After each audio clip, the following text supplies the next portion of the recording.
좋은 아침입니다. 호세아서 2장 14절에서 18절 말씀 보겠습니다. 14절 그러므로 보라 내가 그를 타일러 거친 들로 데리고 가서 말로 위로하고 15절 거기서 비로소 그의 포도원을 그에게 주고 아골 골짜기로 소망의 문을 삼아 주리니 그가 거기서 응대하기를 어렸을 때에와 애굽 땅에서 올라오던 날과 같이 하리라. 하나님은 이스라엘을 징계하시지만 그들이 깨달을 때까지만 징계하시지 과하게 징계하시지 않습니다. 그리고 그들이 큰 죄를 범하여서 징계를 받지만 깨닫고 나면 하나님의 사랑은 더 뜨거워집니다. 그것에 대해서 오늘 본문에서 이야기합니다. 이스라엘 백성들이 징계의 때를 지나면서 이제 깨닫게 되면요, 하나님이 그들을 타일러서 거칠은 들로 데려간다 이렇게 이야기하고 있습니다. 그들을 이제 여기 타이른다는 말이 무슨 뜻이냐고 하면 유혹한다는 뜻인데요. 그러니까 그들을 광야로 유혹해서 들인다 이런 이야기입니다. 왜 광야로 유혹해서 들이십니까?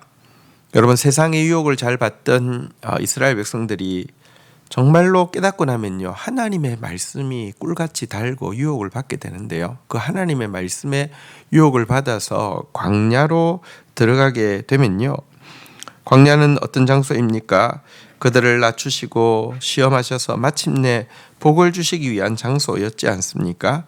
다시 한번 하나님과 독대하는 광야로 그들을 이끄신다 이렇게 이야기합니다.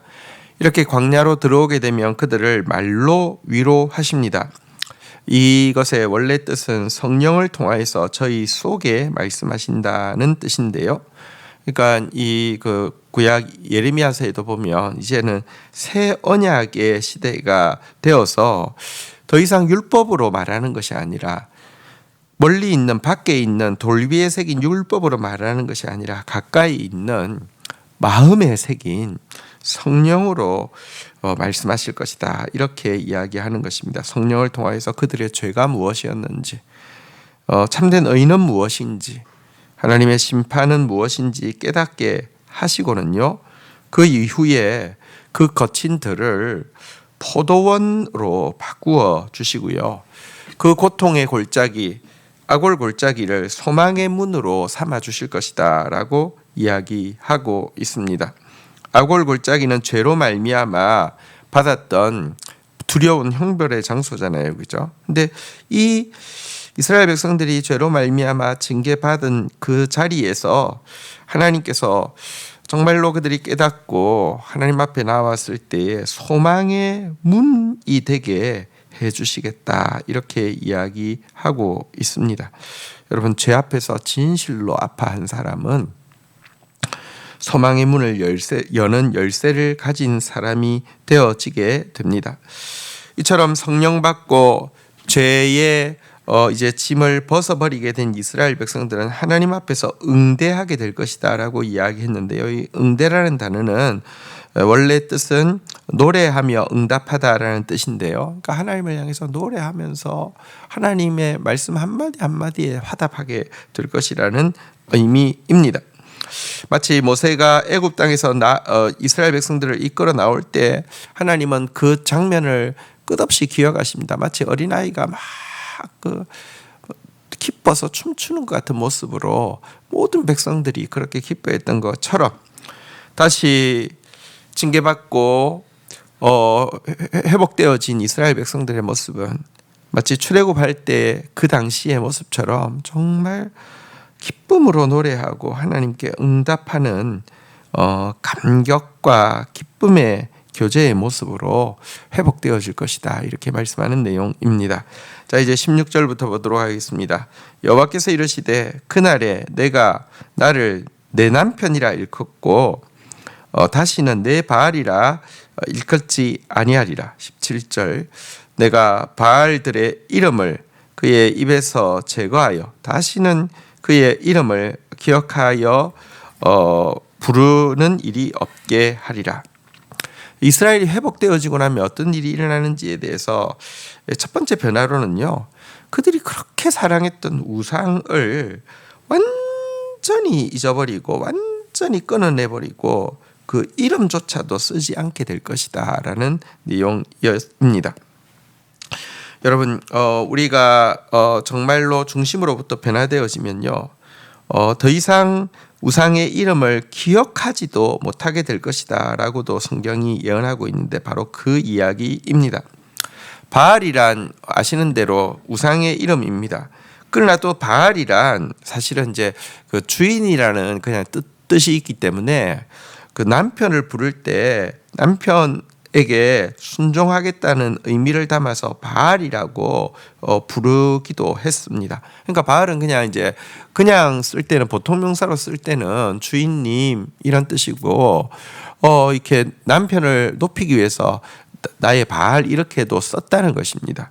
하지만 그날이 되면 그렇게 보통 사용되어지던 그 용어마저도 남편을 부를 때 내 바알이라고 부르지 않고 내 남편, 그러니까 정확한 뜻은 이제 내 남자라는 뜻으로, 그러니까 이름을 바꾸어서 부른다는 것입니다. 옛날에는 주인님 이런 뜻에서 내 바알이라고 남편을 불렀다고 하면 이제는 내 남자라고 부른다는 것입니다. 이것은 이 우상에 관련되어진 용어조차도 쓰기를 싫어하는 모습도 나오고요.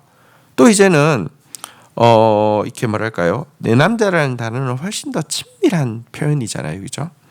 정말 우리가 죄가 끊어지고 나면요, 관계의 친밀함이 회복되어집니다. 그런 이제 회복의 일들이 있을 것이다. 이렇게 이야기하고 있는 내용입니다. 마지막 18절입니다. 그날에는 내가 그들을 위하여 들짐승과 공중의 새와 땅의 곤충과 더불어 언약을 맺으며 또 이 땅에서 활과 칼을 꺾어 전쟁을 없이 하고 그들로 평안히 눕게 하리라. 또 이스라엘 백성들이 징계 이후에 죄를 깨닫고 돌이키게 되면 하나님이 행하실 두 번째 일에 대해서 소개하고 있는데요. 이 땅에서 하나님께서 원래 제정하셨던 창조의 질서가 회복되어질 것이라는 것입니다. 여러분, 사실 인간이 타락하고 나서는요, 모든 다른 피조물들도 정말 마치 인간과 전쟁 상태에 있기라도 하듯이 여러 가지 재앙들을 사람들에게, 이스라엘 백성들에게 가져다 주는 것이었습니다.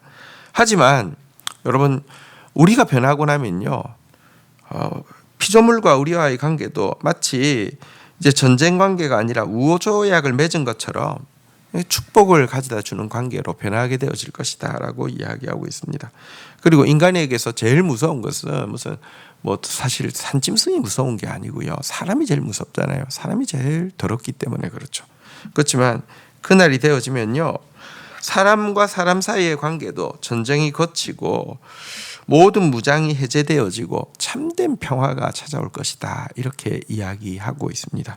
하나님은 이처럼 정말 죄를 깨닫고 돌이키기만 하면 너무 놀라운 회복을 준비하고 계신 분이십니다. 그래서 여러분, 하나님의 징계를 받을 때 감사하는 마음으로 달게 받아야 합니다. 그리고 하나님의 채찍질 앞에서 빨리 깨닫고 돌이켜야 합니다. 그것이 여러분들에게도 좋을 뿐 아니라 하나님께도 큰 기쁨이 되는 것입니다. 주신 말씀 붙잡고 기도하며 나가도록 하겠습니다.